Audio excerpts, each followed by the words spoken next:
First, we got to address the elephant in the room. Yes, my Stanchies streak has ended at 5 games. And it's a huge bummer. I feel like not only have I let myself down, I've let my teammates down over both at the Stanchies and CanucksArmy.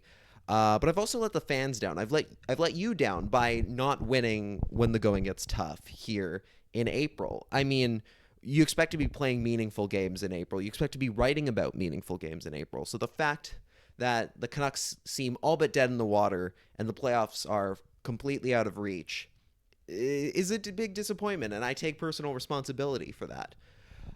But we also have to look at the positives. The fact is the Canucks are not entirely out of the playoff race. It is still mathematically possible if things go their way. The Canucks are playing the Anaheim Ducks today, a team that is very, very raw and is still really learning how to work as a unit, if that makes any sense. They are a young team, mostly in the fact that with big emphasis on young and much less emphasis on team.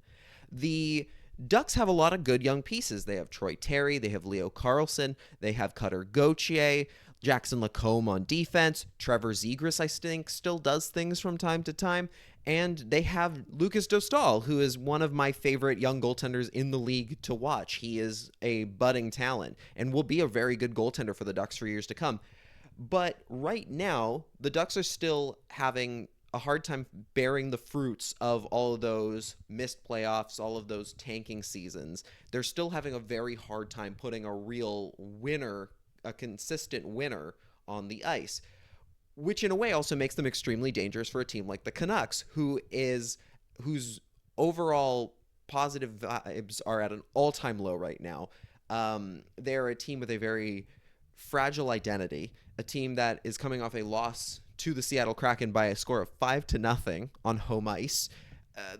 Things couldn't be worse for the Canucks right now. They've got injuries. The confidence is not there, which means that the Ducks are the type of team that could easily take advantage of that because they're not particularly a super strong juggernaut of a franchise. The Canucks could easily find the wheels wobbling in this game if they don't take it to them early. They cannot compete with the Ducks on a level when it comes to speed and being able to play the endurance game here. They need to score early, score often, and put the game out of reach quickly. That's how you beat young teams like the Ducks. You can't do it. Playing the long game is a dangerous game because that's when the doubt starts to creep in, like what it did against the Blue Jackets. The Canucks need to have the type of game, the anti-Blue Jackets game. Whether that's possible remains to be seen the way things are going. Either way, I will be covering this game for you over on the Stanchies later today on CanucksArmy.com. So make sure to read that, and hopefully we'll be talking about a fun game at the very least.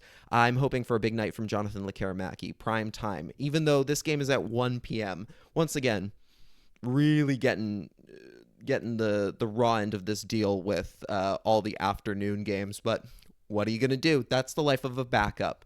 Thank you so much for watching. I hope to see you guys later.